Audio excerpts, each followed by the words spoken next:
And that is honestly the reason why the window cleaner will never have a key to my house anymore because he always took shits and he never flushed them. So, for someone who does a job cleaning, he couldn't even clean the fucking back of the toilet. Dirty Okay. bastard. Yeah. Yeah, fair enough, man. I probably wouldn't hire him either. No, but he's £10 a week, so can't complain. Yeah. How's Does it the going, job. guys? Welcome to another episode of Sit Down for Stand Up. I have with me, is it Mancunian or are we just living in Manchester? Just living. I'm from down south originally. Whereabouts? Maidenhead. Mate, okay, calm. Fair enough. It's Because a town in between Reading and London. Yeah. I know, like if you live in Liverpool, you can't call yourself a Scouse unless you're born there. Yeah, no. Yeah, I think they take that quite seriously out there. I mean, I would never venture to claim I was a Mancunian or even a Bristolian, to be fair. And I was Yeah, there for 6 years. they get quite sensitive about it. So Yeah. all for giving it out, not for taking. Jacob, No, no, I'm not sensitive about it. Yeah. how's it going, Jacob? Man, cheers for coming on. Yeah, nice one, man. Yeah, you've caught me on a day of it's post bank holiday for the listener, so I'm sleepy and hungover, but I'm here to perform. So Uh, what let's did you go. do yesterday to justify this hangover? I drank all day. Nice, Yeah, yeah, nice. I didn't realise it yeah. was a bank holiday, to be honest. Oh yeah. Well, that's because you're full time now, so your schedule's all out of whack. It is, to be honest. Yeah, it is. I'm quite Yeah. fortunate about that. So yeah, the reason for the podcast is it's your story. We want to learn more about Jacob. To be honest, 'cause I know. Oh, well, I'm saying I'm already going to throw it under. I've got a lot of friends up north, and I've heard wonderful things about you. So I was quite eager to get you on. Oh, wicked, man. Yeah, like that's nice to hear. It's always good to hear that the name's going around positively. Like that's you never want it to be the other way around. What should I do? Well, Should I just get into it like no, how I I'll ask the started and that? questions. And to be honest, I didn't even Go say for it it. was positive about you yet. I just said I'd heard about you. You So said wonderful things. You said wonderful things. That's on record. I mean, did Hitler do wonderful things? They might have been wretched, but no, we're not even going to go down that fucking road, are we? Brilliant. No, not quite. Yeah, I forgot to say, which I'll say it now. And I always say this before I start recording, guys, but I fucked up already. I never cut, I never edit anything. So, Yeah, yeah. so that will be in this, unfortunately, That's because absolutely fine with me. I didn't say it, so it's okay. because you know what I mean, you can cut and edit things, and they can make you look absolutely perfect. But you Yeah, just got to, you say so, you got to say it with conviction. That's that why I'm dog at that's social what we media do. because I don't have any like 5 second power clips or anything, so I just don't record anything. Yeah, yeah, To be honest. So yeah, yeah, yeah. I'll shoot the No, first question. Then I always start it with, go for how it. and why did we get into comedy? Okay, so so before I started doing stand up, I was a drum and bass DJ for about 8 years, Oh, and that's why I moved to Bristol originally. I was basically my life was going nowhere. I'd had a gap year. I hadn't got a job. I was pretty much just dicking about, smoking weed all the time, hmm. and then I moved to Bristol, managed to get an unconditional from UE, which is like the shitter uni at Bristol.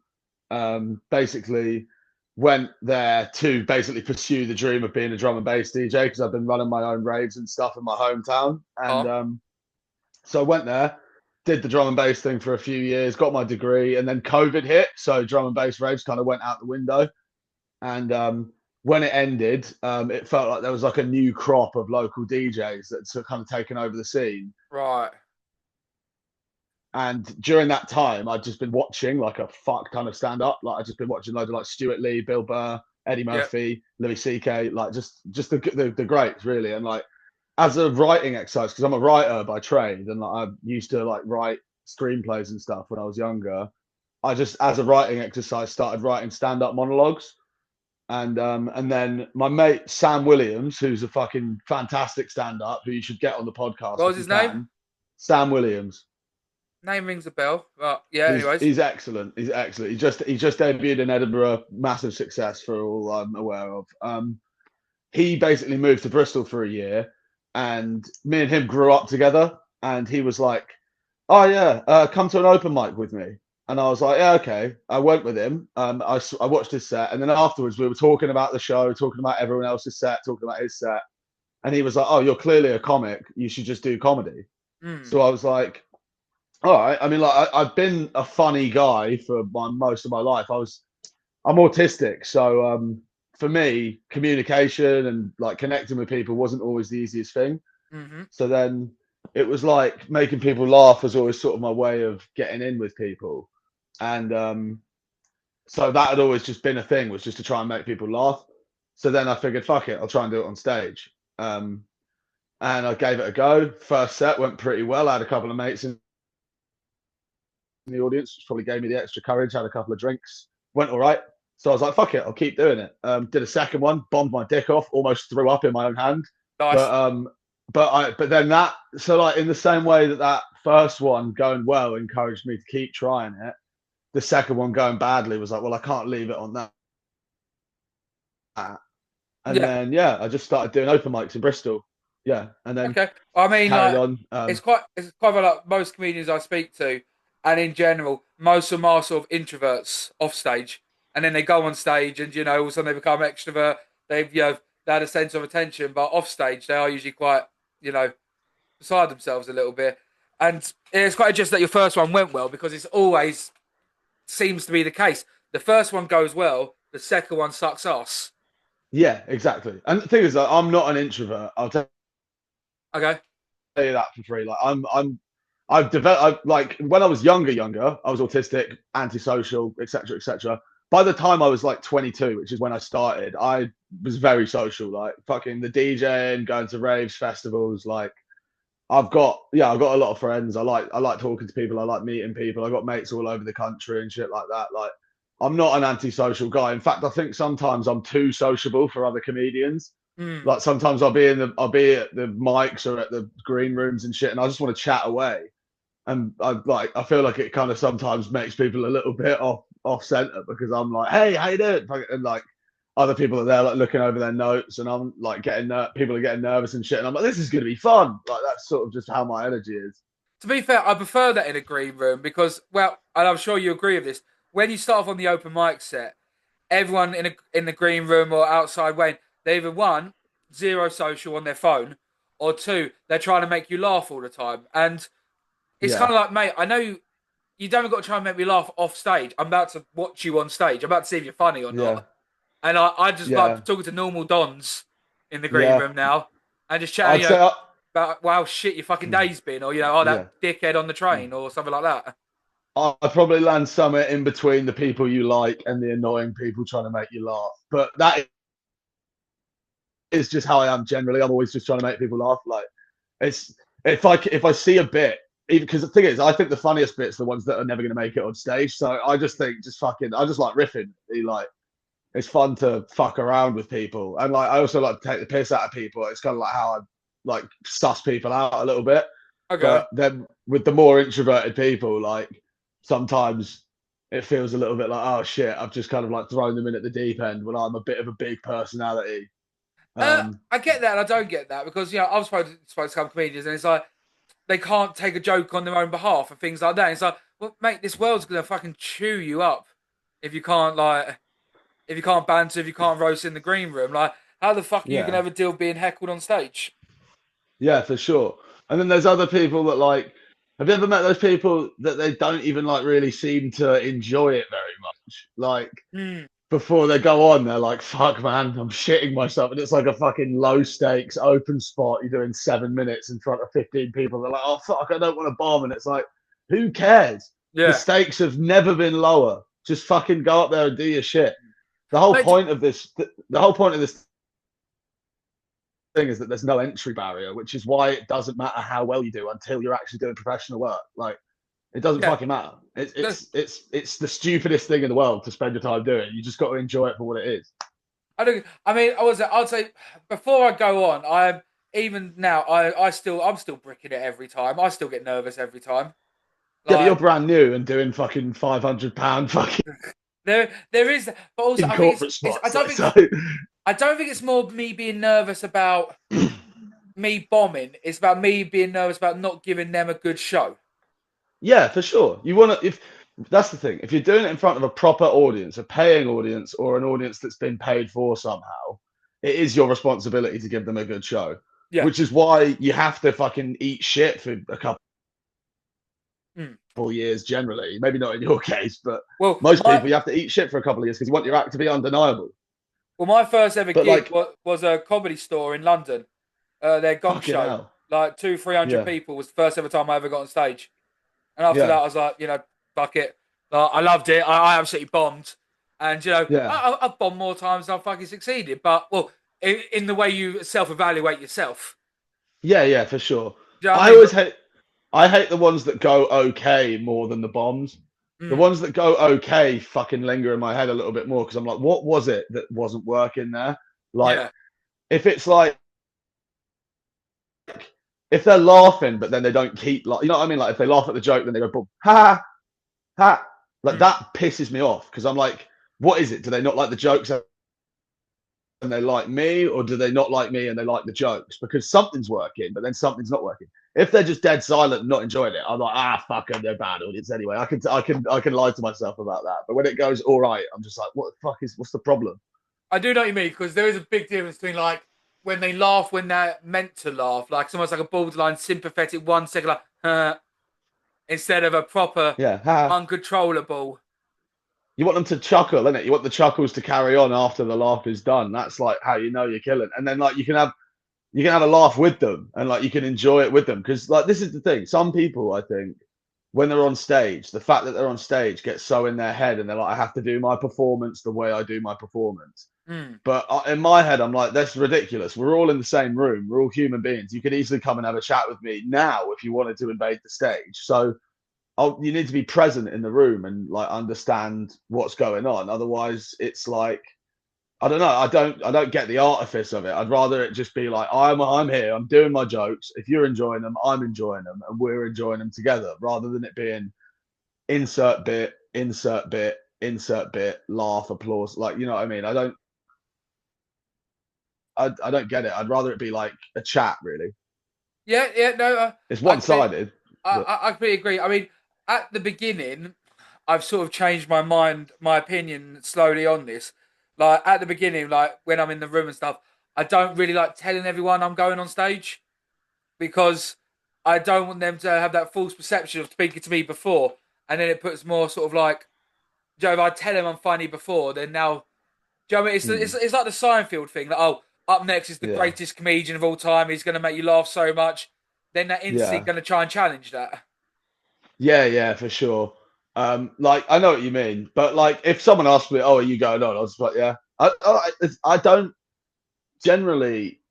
I don't have like any like that many like rules or like sort of rituals myself. I just think of it as like I do this thing, people enjoy it generally. It seems to be, and yeah, I want to enjoy it as well. So like I just don't. I try not to like overthink it too much. I think about my jokes and I think about how they're Yeah. working, but if it's just the case of like how I am before the show and like who I'm talking to and stuff, I just sort of just try it. Like I don't know, I just don't really think about it because I think just being natural, being relaxed is like gonna benefit me when I'm up there because I can make people laugh. I can make people laugh in conversation. I can make people laugh like on the street and shit. Like I have little interactions with strangers all the time where I like making people laugh. So like if I'm going to go up there with jokes that I've been doing for a couple of years that I know are going to work, then like it should be fine. And if it isn't, then it's like Mm. fuck it. Like if it's something that I know works, then I just fucking chalk it up to it being a bit of a bad gig. And then sometimes you have to think, all right, that's not worked enough times. I've got to cut it out. Mm. But Let's figure it out. How does gigging in Bristol compare to Manchester? I'd say in Manchester, there's more opportunity, and like in the northwest in general, to do like sort of the gigs that kind of make you, if you know what I Yeah. mean. Whereas in Bristol, you kind of get fast tracked into doing these shows that are like proper shows, but no one's getting any money. And like Mm. no one like you do a lot like within like 6 months I was doing 10-minute spots, which is rare, really. Like most people they don't have a five for the first like 9 months to a year, Yeah. really. But in Bristol, if you do a five and it goes well, then they start putting you on for tens. And there's loads of gigs all the time. But they're pretty much all open spots. But it's good because you get an opportunity to perform in front of like 20, 30, 40 people quite regularly. But then it's not as common to get that paid work in clubs and stuff. Whereas in Manchester, there's way more open mics where you're performing to 3 or 4 people. And then there's also more like club spots and pub spots and like little shows that pop up that feel a little bit more. You just get a little bit of cash for them, or you can like feel yourself progressing in them a little bit more. Whereas in Bristol, it did kind of feel like I was like killing it for like 2 years, but like didn't really have anything to show for it. And that's not to begrudge the Bristol scene. It's just because the culture there is a bit more like art forward, whereas in Yeah, Manchester it's a bit more like club style comedy forward. In Bristol, there's so many little collectives and like groups and sort of like little organizations that run these events and stuff that are like really fun to do and really great for getting in front of an audience, but the audiences are always really nice. No one bombs, and like everyone has a nice time, and then you don't get paid anything. Whereas in Manchester, you can get those little 30 quid spots, those 20 quid spots, those ones in the pubs in like the little rural areas that are going to sort of be a bit more of a challenge, but also get you like in that sort of club ready, like comedy for everyone type of like vibe. I think that's how I would compare the two scenes. I But get much that. love to Bristol. There's some great comics there, and Oh, 100%. talking of clubs, Harry Allmark, if you can get him on the show, he runs the Gaff. He used to run the White Bear Comedy Club, the room above. Yeah. He's the hardest working man in comedy. I'll say that with my chest. He's a very good friend of mine, and what he's done with that club over there in Bristol, I've only been once, but it's fucking fantastic. So big Was it up to Harry Bristol. Hallmark? Allmark, Hallmark, fair. Okay, well, go. yeah, Get some good names here. I, to be honest, I completely agree with you in that. Like, I know some fantastic comedians from Bristol, 100%. But you don't want a safe room every time because then you will not yeah, be growing as a comedy. You want to be trying out the different venues. You know what I mean? You need to bomb to grow. Like in the gym, you need to tear the muscle to build it up. facts, So, yeah, and like Manchester is absolutely killing it on the comedy scene. I'm jealous. I'm London myself, and I don't gig in London anymore yeah, because it's almost like the circuits have their circuits. It's bringer spots, which I will never fucking do to save my ass. Do you know what I yeah, mean? yeah, I'd yeah, rather quit comedy than go to a bringer spot. yeah. I know what you mean. So I've never like, done a bringer. no, well, yeah. I mean, yeah. Just talking to Spiky Mike, like the rest of the country's laughing at us in London. Yeah, It mate, was. fucking the standard in the Northwest is crazy. It's mad. It is mad. Even at the mics, like you go to the open mics and people are saying shit that you're like, you're fucking funny, and they're like, yeah, I don't really do booked spots, and I'm like, how? You're funny. Fucking apply, Yeah, I do get that. some spots, get some footage. Oh, because before you started comedy and you was watching all like the pros and stuff, like I was like, oh, I could do this, I could do this. I'll do an open mic. Hmm. I'll fucking smash it. Piece of piss. Yeah, The level of the caliber of skill, even on the open mic circuit, is ridiculous. yeah. Up But here, it's mad. It's mad. yeah, I mean, don't get it, some are dog shit, but you know, Oh yeah, of course. There's just you.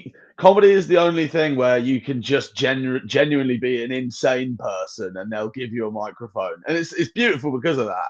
That's why like you'll meet some of the smartest, most interesting people you've ever met, and then you'll also meet people that are like 2 steps away from being homeless, and it's yeah. fucking amazing because of that.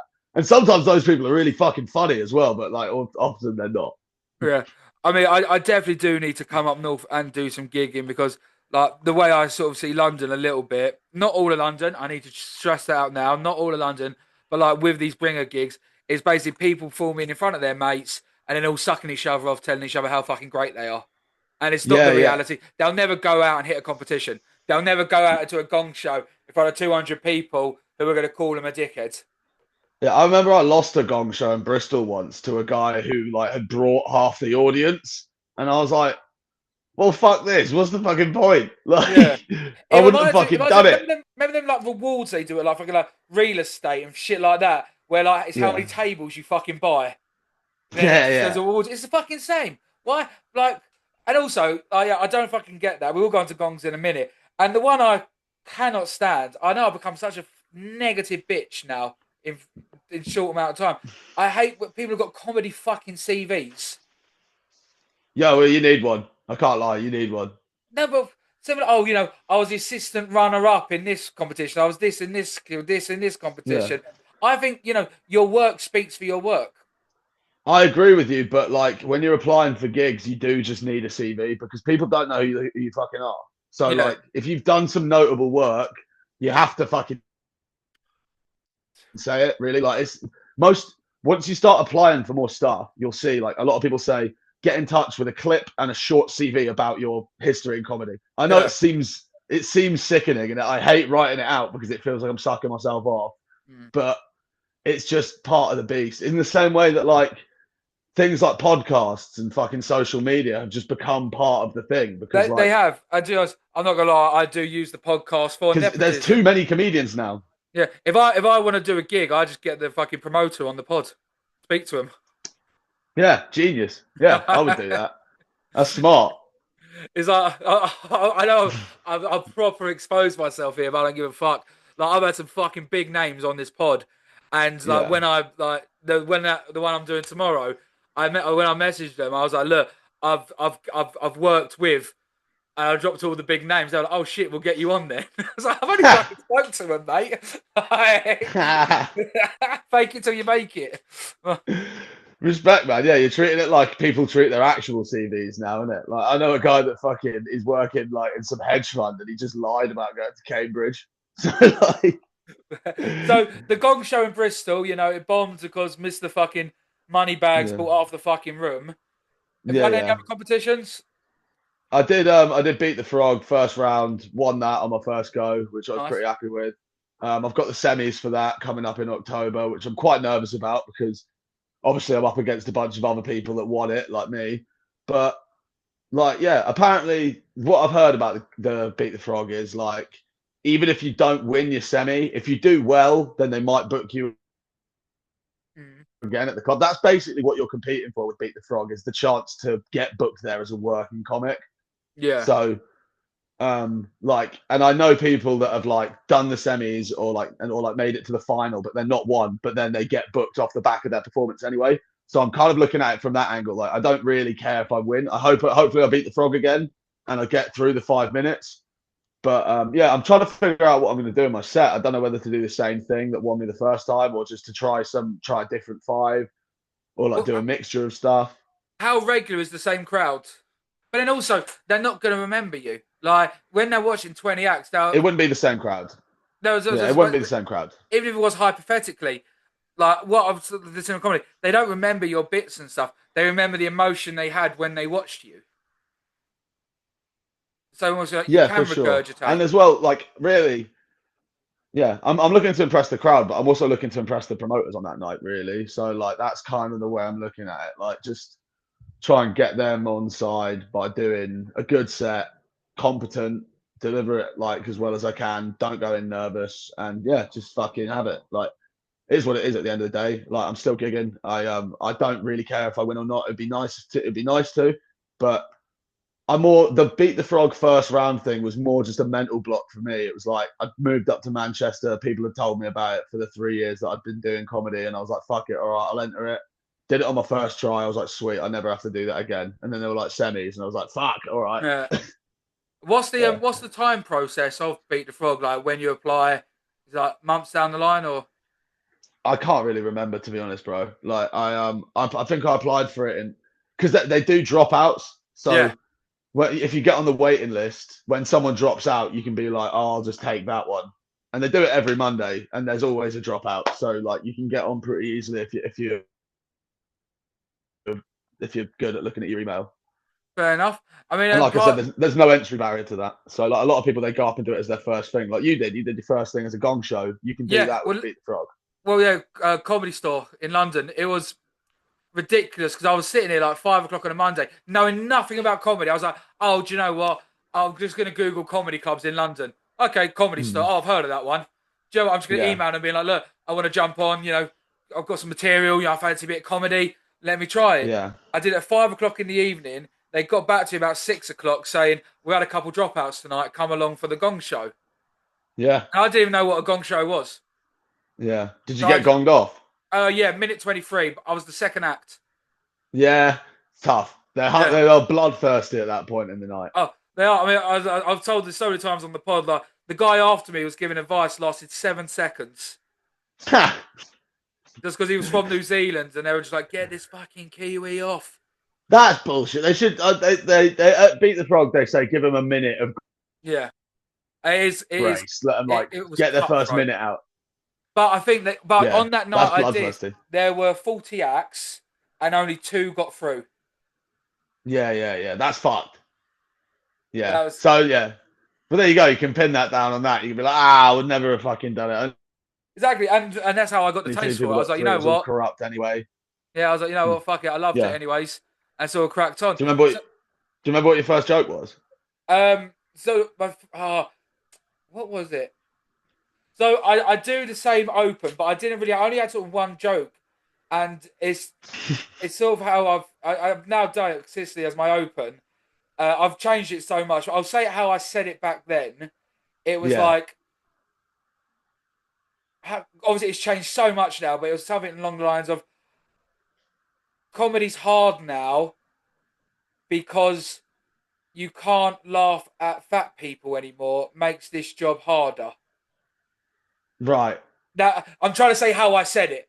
Do you know what I mean? Yeah. I'm Yeah. completely like nowadays. I'll Yeah. be like, do you know what? I'm Yeah. not a fan of politics at the moment, especially the way the left have changed things. We can't. Do you know they made it so you can't laugh at fat people anymore? Yeah. No, it makes this job a lot fucking harder. Like, do you know, but I'm Yeah. trying Yeah. to think Yeah. of how I said it back then. Like, it was Yeah. Yeah. absolute Yeah. Yeah. dog shit. Yeah. I get you. I wrote some stuff because I started writing comedy when I was really overweight, and then I lost loads of weight during COVID, and I was like, fuck, I've literally just burnt like Yeah, fucking in your head. You're like, I've just burnt 5 minutes of fat material, and then in reality, it's probably about 30 seconds of not even good jokes that are like dog shit because you've never done them in front of a fucking audience before. That's the thing. Is, have you ever met these people? They're like, oh yeah, I wrote like a new 45 yesterday, and it's like, well, no, you didn't because you've never fucking done it in front of an audience. So no, you yeah, haven't. You've got 45 seconds at a push. exactly. Like, I remember speaking. I was speaking to this woman on here, and her episode hasn't come out yet, but I don't really give a fuck. And she was like, "I do a new hour special every month." And I was like, "Okay, cool. How the hell is that ever going to be good? Unless you are the yeah, world's fucking greatest comedian of all time, you are not yeah. shitting out an hour every single month." Nah, like fuck. I mean, I've got about 23 minutes, and I've been going for about 4 years, and Uh, that's through litigious cutting as well. Like I've definitely written more than that, but as soon as I get sick of a joke and it's like not getting as good as some of the new stuff, I just get it mm, get it gone. You have to kill your babies, innit? 100. Well, I just looked there. That's the way I feel I've about it. got 22 pages of stuff, 7,000 words. Is what Fucking hell, mate. I know. Good on you. Nearly. How do you write? Who's the fucking interviewer here, Jacob? Yeah, Who's the fucking interviewer, mate? Come on, let's see. Okay, we'll switch this round, yeah? Oh, thank you for you're having me, fascinating Jacob. me. Thank you for having me. Yeah. How do I So, write? what's your process, buddy? Yeah. I've just got to feel it. I just believe in myself. My thought process. Usually, I write 3 o'clock in the morning when I'm lucid as fuck in my dreams, and I write shit down. Then I'll write it out as a script, and Yeah. then I will basically write on a script. Then I will get another Word document open. Then I'll dictaphone it, and I'll re-say it, and I'll basically see how close I am to it. Okay. Yeah. Then Nice. uh, That's quite the process. that's how I do it. Okay, I'll now switch sheets. Jacob, which was actually my next question, believe it or not. How do you Yeah. write? How do you go about writing a joke? So for years I just didn't bother and I just sort of let it come to me while I was taking a shit or something. I'd Yeah, just be like on the toilet or like fucking walking about or in the shower and I'd be like, funny. And then I'd just sort of write down a few words to do with it. And now because I'm sort of like I'm getting to a stage where I'm like, I want to get some longer sets in, I want to do some more yeah, material. I basically started essentially I'll take something about myself or about the world around me and I'll write like a couple paragraph essay about it, just about how I feel about it with a couple of like jokes sprinkled in. And then I'll look at it, I'll think about how it could be a routine. I'll go on my phone, I'll write down a couple of bullet points, and then I'll go on stage and I'll figure out what I'm going to say. man, that's ballsy. It's the best way to do it, man, because like if you religiously, in my opinion, obviously everyone has their own process. If you religiously stick to a script that you've written out, then it becomes harder to like deviate from that script, and you get married to the way that you've written it. Whereas it's not about the way you've written it; it's about what the audience responds to. Hmm. And like the funniest conversations are the conversations you have with your friends. So like I want to go on stage and just say what I think is funny about this thing I've thought of, and then I pick out the laughs or the lack of laughs, and then I edit around that, and then I figure, and then the more times I say it on stage, that becomes the version of the joke. So there's jokes that I've now written because I've done them on stage, Okay, I'm but with you on that.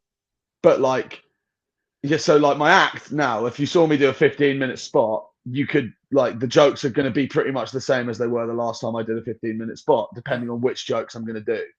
But I figured them out through going to open mics and doing open spots and like low level audience spots and stuff, like new material nights and shit, because Hmm.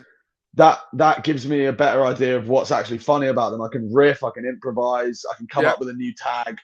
Then as well, I like doing the longer spots, like a 15-minute or 20-minute spot, because then if you are sort of vamping for time and you kind of forget what you might say next, then you can fuck around. You're in the subject matter, so you're like, all right, I'll just fuck around with this topic for a little bit and see what they like about it. Because if they're on side and it's going well, you have a bit more license to find new gags, and then that's where like the routines start to flesh themselves out a bit. Like I was doing a joke for a while. I'm not going to burn it on the podcast, but I was doing a joke for a while, um, and like it was going really well. And then on the last bit of the joke, I always noticed a little dip, and then it would come back and it would go all right. Hmm. But now I've done that joke enough times on stage where I was doing a longer spot, and in that little dip, I was like, "Fuck it, gag, gag," and then big laughs, and I was like, "Sweet, okay, that stays in that joke now." Even though I've been doing it for about 6 months, that is now a new joke within the joke. So Yeah. it's all about just getting up as often as you can, or as often as you want to, and just sort of like fucking around, really, like because then that's how you find the natural stuff that makes you laugh. I I want to like do that. comedy that I'd want to see. I like that, and also when you stick new bits in spontaneously, it sort of reinvigorates the joke for yourself. Exactly, yeah, that's the thing. Like I have jokes that I know work, and I actually am proud of, like jokes that I'm proud of writing. Mm. But like I've gotten to a point with them now. I'm like, fuck me, I've been doing this joke for like a year, 2 years. So like there is an element of like, oh god, fuck, here we go again. I'm gonna do Yeah. this joke. I'm gonna do it like, I got a but question. like then Does you your could. favourite joke get the best response, or do you have some like low hanging fruit that you're like just gonna chuck it in there? 'Cause I know it's a laugh, but it's not smart. It's not comedy genius. It's just it's just there. You know what? I kind of like all the jokes I keep. Like I don't really let anything that I'm not proud of hang around.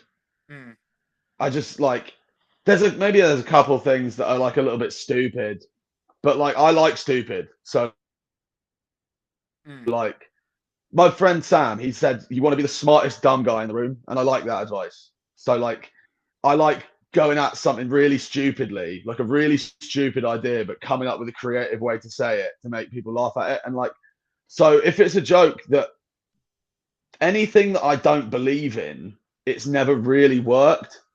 So like the ones that stay, I'm quite litigious with like what I get rid of. Like I'm not married to the jokes if they don't work, or Mm. like if they're not working, or I'll leave them for a bit and then I'll come back to them like a year later. There's been Okay. jokes that I'm proud of that don't work, but the opposite of them being jokes that I'm not proud of that kind of do work isn't really the case, because if I'm not proud of it, I don't deliver it properly and I don't care about it, and then it just dies. So like I'm more sort of, and I'm not that proud of any of my jokes, to be clear. I don't think I'm Shakespeare, but Oh like, no, I I've don't, got a couple of jokes that I absolutely love on my set, and I'll yeah, always be. I'll give you an example. I'm not going to do it in context, but yeah, so my twin's a doctor. yeah, So obviously I do a whole about 4 minutes on yeah, being the favourite child, all that shit. yeah, yeah, And yeah, my favourite joke I've written is do you remember what we had to do Thursday, 7 o'clock at night during COVID? yeah, yeah, yeah, Go outside, clap for the NHS. I always yeah, remember 6:58 looking down the road, seeing my twin limber up, ready to jog down the roads to ominous applause from all the neighbours. That bit chuckle. This is my favourite punchline I've ever written. We live down a cul-de-sac. He did 12 fucking laps. Love it. That's a good bit. I like Yeah. that. That's a fun joke. Yeah. And it sounds like it could be true, even though it probably isn't. I've got a twin. We did live down a cul-de-sac, but Yeah. he did do ones where it's like when I picked him up from Abbeywood Station, he'd quickly put on his doctor's like stuff, like his stethoscope, all that, before he goes into the chicken shop because they'll give him extra free shit. Like that he used to bang out all the time. Like play your that's funnier than a comedian could ever actually be. Like actually doing that. That's the thing. I have so many friends that are so much funnier than I am, but like they're never going to be comedians because they're too funny for it. You have to be. I think it's Stuart Goldsmith. He has the Comedian podcast. He always says, "Oh, the comedian's the second funniest guy in the group." And I think that's so true. My funniest mates are beyond hilarious, but they would never bother doing stand-up. But also, it's a different skill. It's a different skill Yeah, with your mates in a pub to it is going on stage and doing it. Yeah, because there's context. Everybody knows you. Yeah, and also in the pub, it's a lot fucking darker. Yeah. Oh, yeah. The comedy, it's like when you fucking find comedians that you can trust, and then you fucking start talking with them backstage. Like the jokes go fucking crazy, but then then you every now and then I make the mistake of trying to do something a little bit off color with someone that I've just met, and they're like, "Fucking hell!" And I'm like, "Oh, okay, yeah, no, I was kidding." I don't think to this day, I'm 33 years old now. To this day, I don't think I've ever heard a joke in my life that I've taken offence over. Yeah, I don't think I've ever heard a joke that I've taken offence over. I will say I don't find there's some offensive comedy. Look, I love offensive comedy. I grew up on South Park. I don't Standard, have They're two of my heroes, Matt Stone, Trey Parker. The greatest comedy writers of all time. I fucking put that on my family. But no jokes offend me, but I do find there's a degree of offensive comedy that I don't see the point in. Like sometimes I think there's poor taste. Yeah, there's poor taste. People that just go fucking hot topic, trans, domestic abuse, racism, bang, bang, bang, bang, bang. And it's like, fuck you, man. You're being lazy. Like, if you're going to do something like that, it should be really fucking funny. Like, the one that always reminds me of, Liverpool last year, there was that guy who ran over the crowds. Yeah. And then Andrew Lawrence, straight away, 2 minutes later, was like, to be fair, I would have run over the crowd to get out of Liverpool. Made a joke, calm. It wasn't needed. No. Do you know what I mean? It was. I'll never take offense over it, but it's like, dude, read the room. Well, it's just fucking. It's kind of hack. It's just kind of shock. Oh, check me out. I'm a fucking free speech thinker. Yeah.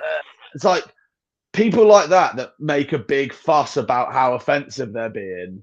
Yeah. They're the ones even people that I respect, like fucking Jimmy Carr. I love Jimmy Carr. I think he's fucking hilarious. Yeah. But in his new act, he always goes, "These are my career enders," and it's fuck off. I couldn't give a less of a shit how edgy you think you're being. Say something that genuinely fucking pushes the envelope, and then get back to me. But if you're gonna say this one's gonna get me in trouble, rape. It's just not that. It doesn't impress me. I tell you, the only one who I don't get annoyed about, but he gets more credit than what he deserves. And I'll be honest, it's Frankie Boyle. I hate shock metaphorical comedy. I can't go with you. I love Frankie Boyle. Katie Price's vagina looks like a hippo's mouth yawning. Anyone can bang out a metaphor. I like Frankie Boyle. Because I think he's a little bit more weird with it. It comes at it from a strange angle, and I don't know. I always liked Frankie Boyle's approach. I haven't watched his stand-up in quite a long time, but he was always my favorite on Mock the Week. And I don't know. I remember he does this bit in one of his old specials where he's like, "Yeah, this is my Michael Jackson impression," and then he goes "I'm Michael Jackson." It's just really fucking weird, and and it's a whole baby fucking rape joke that goes on for 5 minutes, but it's so odd. And I respect it because he's taken a weird swing at it. He's not just smugly smirking at the camera Caitlyn Jenner. You know what I mean? Do you think comedy gets easier the more famous you become? Yeah, 100%. That's why people that like you love, you watch their first special and it's fucking unbelievable. Mm. And then you watch their fifth special when they have a huge audience and you don't laugh at it, because if you're super famous and you have a massive fan base, take fucking Ricky Gervais, for example. Ricky Yeah. Gervais, fucking hilarious in The Office. First couple stand-up specials are pretty funny. Oh, was it Extras is unbelievable. what was it? Oh, The Office, by the way, is artwork. The first Yeah, mockumentary could be art. What was yeah, his Fame, Monsters, yeah. Then he just does the other ones. I don't know. Yeah, Animals, yeah. and then They his were all American right. one that was a bit shit. Yeah, yeah. Well, like, and like extras is so funny. Office amazing. Derek, And brilliant. then now he's been doing the same fucking special for like 10 years. Like he just comes out and he goes, believing in Mm. God, trans people, Yeah, fucking like offensive, and it's just like this. You did this. I saw you do this 10 years ago. Like these are the same beats. You're hitting the same beats, but people lap it up because yeah. he's so famous and he's so popular. It's And we're almost like, like oh, I loved him in insert Afterlife, and I contemporary was like, issue. Afterlife is dog shit. Do you know Yeah, what? yeah, and it's the same three issues with him every fucking I time. like Afterlife, And but so yeah, it's it's like I completely think. I like Afterlife, but I don't. I think it is his worst TV series. Yeah, I watched the first season. I thought it was okay, and then I watched the second season, and I found it completely unwatchable. But I think it's because I trust my brother's opinion on a lot of things, and I'm a bit more easygoing with the stuff I consume. But Yeah. then if he points something out to me, and he's on the money with it, I will be like, oh fuck, you're right. This is terrible. Like Oh, this is shit. the broken glass moment, like when Yeah, you like, yeah, yeah, I can't remember what one was what was I watching? Okay, I know it was Grey's Anatomy. I used to watch that, and yeah, when you figure out the formula for every single episode, yeah, like, okay, so yeah, it's gonna yeah, start. yeah, Then this is gonna happen about 8 minutes in. Oh my god, what are we gonna do? What are we gonna do? Last 15 minutes, someone out of nowhere discovers it, and then they save the yeah, day. You figure the yeah. formula out, and I was like, well, it's now just Well, insert this, yeah, insert that, and but then it's job like some done. fucking. It's like adults that watch Doctor Who. Are you fucking kidding me? Like, it's just the same shit. He goes to a place, an alien shows up, and then sonic screwdriver, bang, problem solved. Fucking every fucking time. It's like, how are you not sick of this yet? You're a fucking grown man. Like, it's insane to me. To be fair though, I've never watched it. I mean, I think I watched half of that Weeping Angel one because I was like, fuck me, that would be genuinely terrifying. Oh yeah, listen, hey, I was a child when those episodes came out, so I fucking loved them. But crucially, I was 9, so Yeah. that was why that's why I enjoyed them so much. Now I'm fucking 26 years old. I'm like, yeah, get fucking heat on. I don't know. Like, I don't want to. I think my mum in her wardrobe up in at her house has one of the initial like Doctor Who fucking phone boxes. Scarves or something. But Oh, really? Nice. how easy of that is that a cop out? We're gonna give you this device that can do anything and everything. So that means we can Yeah. create a universe that can do anything and everything. Yeah, well, it's like these Marvel movies these days. They have the multiverse, and it just gets them out of any fucking situation. They kill someone, and then they're like, "Well, actually, no, we're going to go back in time, bring them back." So that was pointless. Fucking the world just ended. Oh no, but we're actually just going to sort it out by going to the other universe. So that was pointless. All the emotion we tried to build up in this scene is pointless. We're feeding you this fucking slop because we know you're going to pay for You're it. People yapping have it. it in their yeah, literally. I'm getting quite passionate about this because I'm like a film and TV guy. Like, I like quality shit, and I like dramas. I like indie movies. I like foreign films. But then like the economy of it changed in this way where people believe all they can go and pay to see is fucking Star Wars or Marvel. And it's like Superman just came out. And it's like, did we need another fucking Superman? Like Yeah. we've just had it. It's just been. Like, fucking do something else. Make something else. They used to make fucking movies like, I don't know, No Country for Old Men, where you fucking just a man with a gun. Interesting. Now it's got to be fucking. What I know is, Yeah. there's like, objectifying women right now and standards, Yeah. In the media. Yeah. Let's not fucking put Henry Cavill on everything. Yeah. Yeah. Well, that, you know what's funny about that? You know what's funny about that, though? We think that's what women want. It's not. It's what blokes want to look like. That's what it is. It all comes from insecure men. That's why you see women with huge tits on TV, and that's also why you have to look at Chris Hemsworth, because blokes have convinced themselves that like being jacked and beautiful is what women want. But if you talk to a woman, they want a skinny crackhead covered in tattoos or something like that. They want a skater who treats them like shit. Usually, that's like There was always that thing in school. Now, I'm yeah. not saying where I'm getting this market research from, but it was almost like the more disabled the kid, the bigger their dick.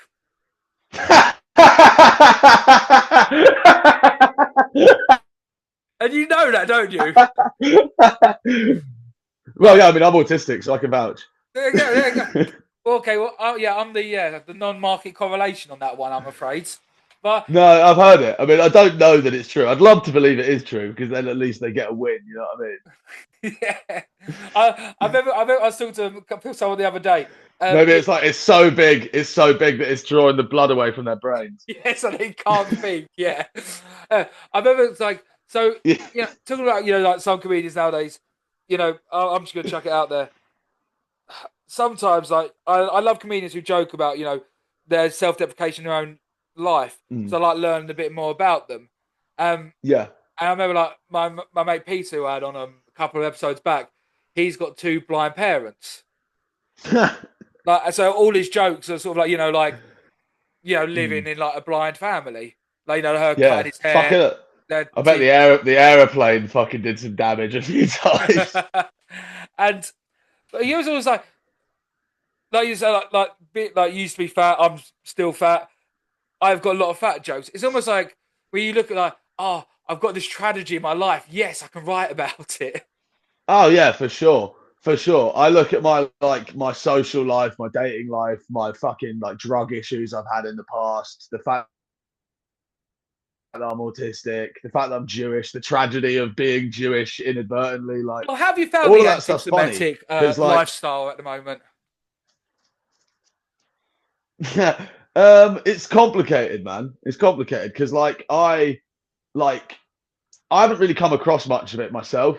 Right. But I also am a grown man who looks like he could handle himself, even if I couldn't. So I don't think many people are going to come up to me and be like, fucking kike. But like on the other end of it, like I have met comics that have said like, oh, I don't do Jewish stuff in my act because I'm scared of how the audience are going to respond. But I have a bit of an issue with my own Judaism in that I feel like people in Judaism can have this habit of like victimizing themselves before anything's even happened to them.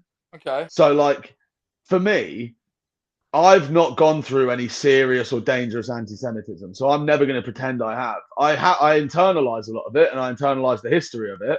And right now, it's a complicated time. But people are, oh, it's hard to be Jewish right now. And I'm like, yeah, but it's probably much fucking harder to be Palestinian.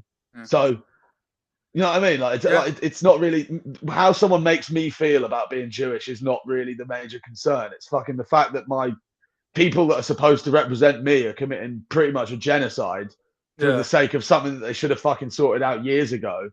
Like that bothers me more than anyone making a fucking snide comment at me. And if anybody wants to make a snide comment to me, they can say it to my face and we'll see how it goes. Like it's like Also, it's not as long as it's creative, once going back to comedy. If I was like, "Sharp, you're a yid," like you'd be like, "Dude, what the fuck?" Like you're better than that. You're a comedian. Be more creative. Have a bit of the chef's kiss in your insult. Exactly. I did a roast battle with Jay Gorman. He's a new comic from Liverpool, really funny guy. Last on Sunday, just gone, and he fucking scorched me, to even pardon the pun, for being Jewish. And No and gas. he fucking no gas. He killed it. And he fucking he committed mass genocide to me. He tattooed me and sent me to the showers, and it was funny. It was really fucking funny, and it was really creative. So I don't begrudge him for that. If he'd been like, "You're a fucking dirty Jew and you love money," I wouldn't be offended, but I'd be like, "All right," like, and he wouldn't have won either because it wasn't clever. Like, but like, yeah, like I don't mind it. It's if in the same way that I grew up with a lot of people from different cultures and different backgrounds, and different like economic and racial places, like. We all take the piss out of each other in that sort of way. And that's because you're friends and you trust each other. And I think when you're comedians, in my opinion, you should go into interactions with other comedians with that same mindset that whatever they say, they are probably joking. And like, if they're funny. I challenge that. I'm sorry, I challenge that. It might just be from because I'm from London. I've had, Mm. I've gone into rooms where they say you can't joke about certain things, no isms, and if you do, they'll cut the mic off there and then. Yeah, I mean, you don't really get that up north, to be Yeah, honest. And as well, I've done gigs before where they say no this, no that, no that, no the other. But if then people just do it, and if the joke works, it works, and they get away with it. I think it comes down to it again. It's about how good the joke is. Like, and one if the hundred audience, percent. yeah, I've done rooms where they say explicitly no anti-Semitism, and like, sure, I am Jewish, but I have jokes in my act that could probably be read as anti-Semitic.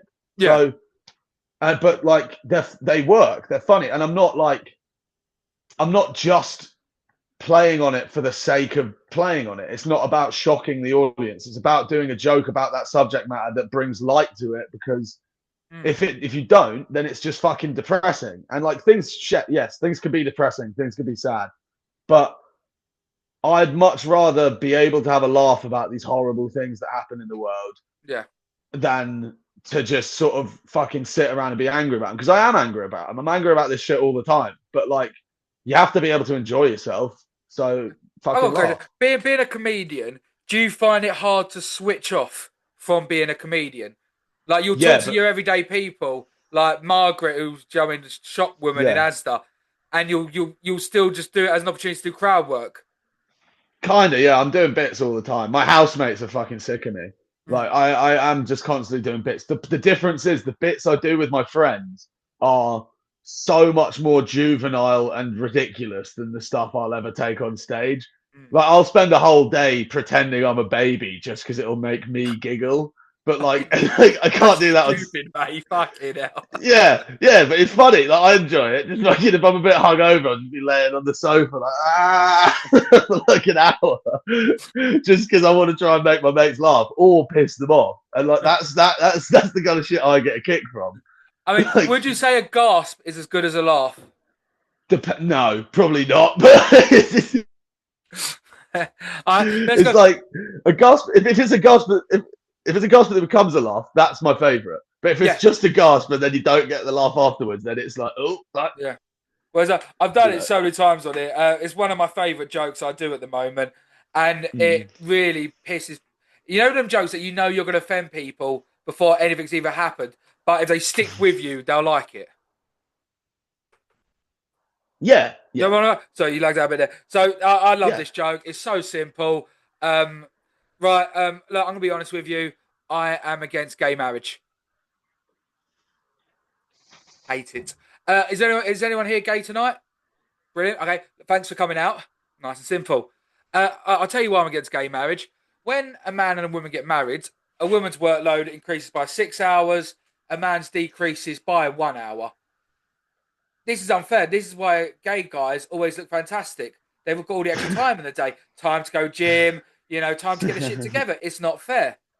Pause. Yeah. In fact, if I sucked enough dick, I might be able to get myself a girlfriend. That's fun.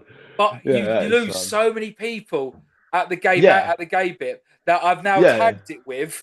I did this bit 2 nights ago, and this gay guy stood up, called me a cunt, and he stormed off. Well, he flared off.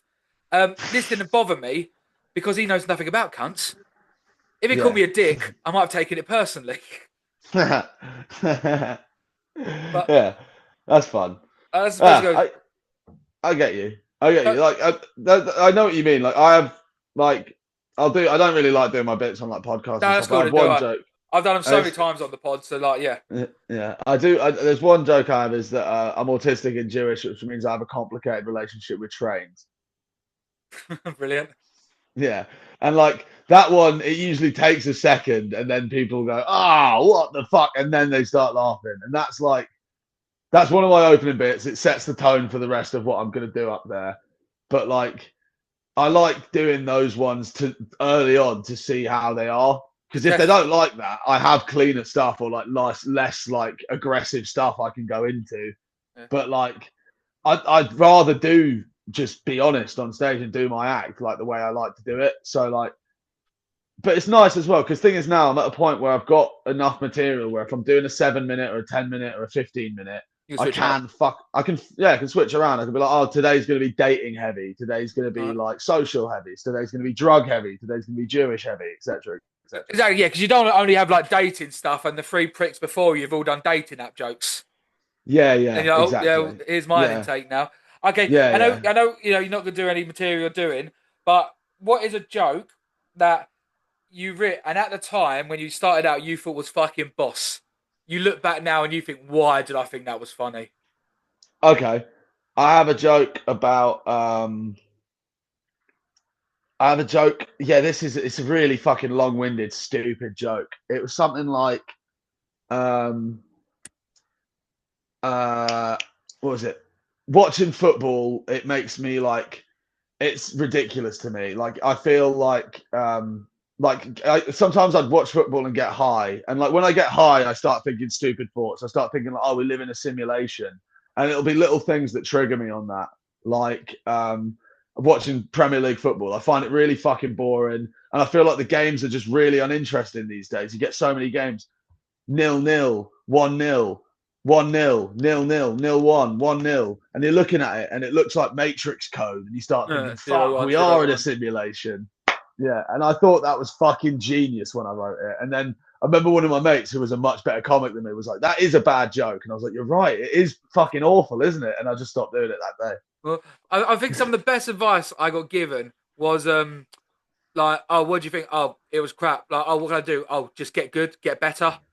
Yeah, yeah, you just I know keep, that's like not tangible, but it is as well. Just go do more gigs and get better. So, yeah. what's the worst thing you've seen someone do on stage? Oh, man.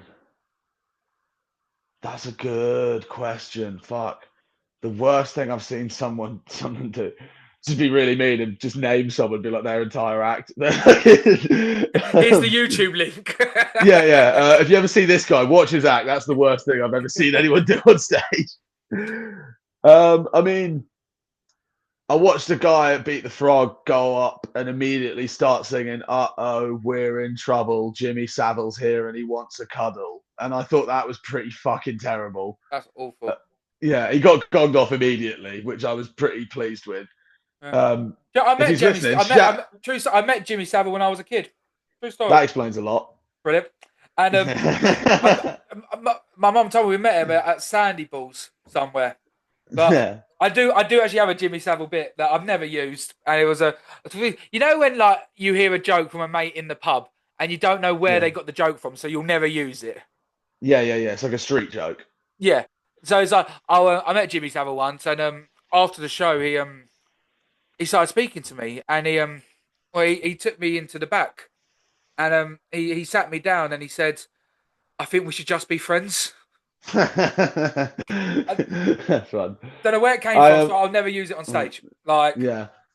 Oh, here's one of the worst things I've ever seen anyone do on stage. There's a fucking guy I saw who just did a bunch of street jokes. He just did like one-liners from like old like pub chat and shit, like that I'd heard before a million fucking times. And people were like, "How does he come up with this stuff?" And I was like, "He didn't. He didn't fucking come up with no one came up with this stuff. It's just fucking the street jokes." what Like, and then what are your yeah, thoughts on joke thieves, and should they get called out publicly? yes, fuck them. They're the fucking. Okay. But the thing is, as well, it'll always come about. They'll always get exposed eventually, and there They'd is only get parallel so far. thinking. They'd only get so far Yeah, till yeah. there is parallel thinking as well. And I sometimes I've written jokes, not really done anything with them, and then I'll watch like a special by like a proper pro, and they'll basically be doing the same idea I had, but way better. And there's no way they could have seen me because I'm no one. But Yeah. it does, if anything, that makes me happy because I'm like, okay, that was a good idea. If fucking Shane Gillis is doing it and I thought of something similar, then I've got the right idea about what I'm writing. No, But completely. if you're a real legitimate joke thief, fuck you, you're going to hell. You're the lowest of Yeah, the low. 100. You could I like was that's annoyed the lowest. because I wrote a joke about 2 months ago. Basically, it's the twin bit. Like all the Yeah, twin bit goes. It's like like being the afterthought on the birthday song, like do you know what I mean? yeah, All that shit. And one was like my twin got given like all the important jobs in the house. I got given the yeah, shit jobs like changing the light bulb, or I was the one who ordered the Chinese to make me feel self-important. But then yeah, like I watched like what I watched 2 days ago, Kevin Bridges uh, comedy I think he did just after lockdown, and he has about 5 minutes of ordering a Chinese. I was like, Yeah, yeah. but then so many people have Mm. done ordering a food jokes. Yeah, no, there's subject matters that you can do. It's like if I do a dating joke, I'm not stealing that from the last guy that did fucking dating material. There's angles on things. Like there's only so much shit to talk about. Like you don't have to feel like. Also, just to say, Kevin Bridges, one of the absolute fucking best. He's like one of my favorite comedians. When you said, like you watch someone's special, when you watch their latest one, like Jim Yeah, Jeffries' latest one, I thought was poor. really. Kevin Bridges, I think he is one where I've not watched any of his Never gets ever stuff, banned. where he's dipped or anything. Just No, he's perfect. He's unreal. consistent I and he's saw him in humble. Bristol. Saw him in Bristol a couple of years ago. I actually got free tickets for that from this guy. I'll name and shame him. Mark Olver. Nice. Fucking used to run Bristol comedy, and then like boom, big time rapist. So like yeah, Oh, cheers for the free tickets, Mark. But go to hell. that's okay. I got a question. So, say if all of a sudden it got exposed that Kevin Bridges was the biggest nonce in the world, okay? Yeah, Hypothetically, would you still watch his comedy? I wouldn't pay for it. I mean, like it depends on the crime, innit? Like I still listen No, to Michael Jackson. as bad as it gets. Like Ken, like some like I'm trying to reference Lost Like Prophets. Cosby. No, no, Yeah, yeah. Lost not Prophets or, in or what case? Cosby. Yeah, the worst of the worst. Yeah. Can you separate the art from the person? But comedy's Yeah, different because it's mostly personal stuff. yeah, but also Lost Prophets aren't that good, so it didn't really No, bother they me were my that much. childhood, man. They were my teenage years. Yeah, like I mean, Cosby's it's not music exactly to fucking John Lennon. Like I don't know. I never liked Lost Prophets, so that wasn't a big loss for me. But fucking with like so Cosby, I don't listen to Cosby stuff because even though he's meant to be one of the best, I think what he did was so fucking fucked up, and his performance was such like a dishonest thing Mm. that it was. I can't separate it. R. Kelly, I don't really listen to anymore No. because like he seemed fucking insane, and I don't really care for his music. Michael Jackson, fucking amazing. I Yeah. listen to Michael Jackson, and it's still a little bit. Who knows really exactly I what don't happened with think he Michael? did, but Cordy Culkin would have spoke up about it by now. Yeah, well, I mean, but he might just be one of the lucky ones, you know. Who knows? He He was an could ugly have done kid. it. He was an ugly Yeah, kid, so he could well have done it, but also the music belongs to us now. Do you know what I mean? yeah, It's ours. And so in like Woody Allen is one of my favorite comedians, favorite comedy writers, favorite yeah. filmmakers of all time. I still watch Woody Allen movies. I still listen to his stand up. I fucking love it.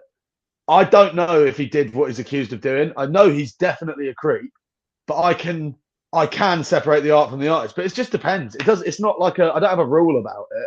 It Yeah. just depends how upsetting I am about it. And it depends how much I like the stuff. Like I don't think it's that big of a fucking deal. If someone doesn't want to listen to it or doesn't want to watch it, then I totally understand. I respect their opinion. Yeah. But it's the only thing that bothers me is when it's like I can't believe you're fucking listening to Woody Allen, and I'm like, it's a good joke. I like the joke. I can live with it. Like it doesn't. I didn't touch those kids. You know what I Yeah. mean? Yeah. Yeah, it's all completely subjective. Yeah, you can't push Yeah. your It's context based, and it's about your own personal fucking limit. Yeah, I completely agree. Go on. I'll end it with this. Oh, I'll do one more actually. What's been your favourite moment on stage, and what time did you bomb the hardest personally? Okay. Favorite moment on stage was I'd say probably when I finished my Beat the Frog set and I got an applause break on my last joke, and then the timer went. Nice, perfect That timing. that was great. Yeah, I'd finished my 5. I did my last joke. Huge laugh, big applause break, timer went. I was like, I've just fucking smashed that. Great feeling. Worst bomb, probably was my 5th gig ever. It was a comedy festival for charity in Bristol. The lineup was Mark Watson, Yeah. Nish Kumar, me, and then Stuart Goldsmith. And I ended my joke. It was for a homeless charity, and I ended my joke with just a horrible joke about homeless people. Bombed on my ass, and I just apologized for the audience and got off stage. Love it. Or go the Ben home now. yeah, or the Ben and Jerry's festival in Bristol. The Ben and Jerry's festival in Bristol. They were meant to have a comedy tent, and it blew away because of the wind. So they set up a bench with a speaker just by like the lunch area. there's a bunch of people just sat there eating hot dogs and shit. And I'm like, yeah, so my dick is small and I'm Jewish. And like, people are just sort of looking around like, what the fuck? And I just start kicking off. I'm like, fuck Ben and Jerry's, fuck Ben, fuck Jerry, fuck ice cream. This place is bullshit. Like, people, I have one security guard at the background, ha! And then that was it. Some random guy comes up to me afterwards and goes, you were underrated, man. And I was like, this is the worst gig I've ever done in my fucking life. It's weird. The biggest validation I ever want from the comedy nights always is from the bouncers. Yeah. Yeah, for sure. Because they're there all the time. Yeah.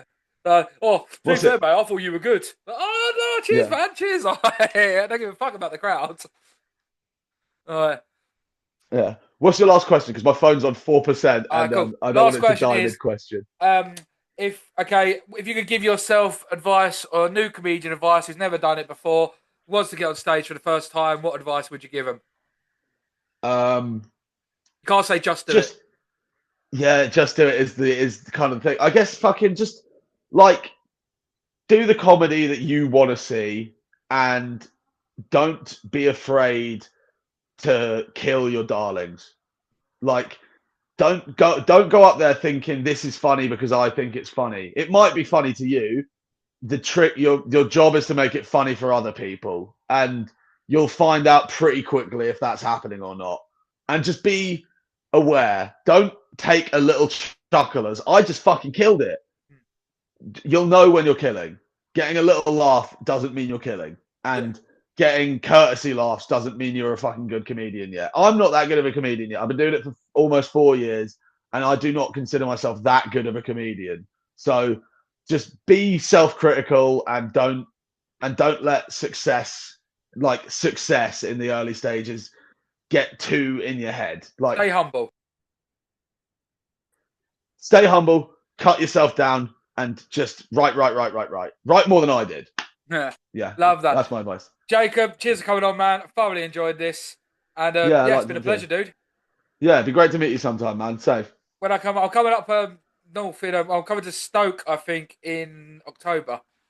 Nice one, mate. So I promised give me a Kimberly shout. I'll come up and do Spitfire for her, only if I'm the close, though.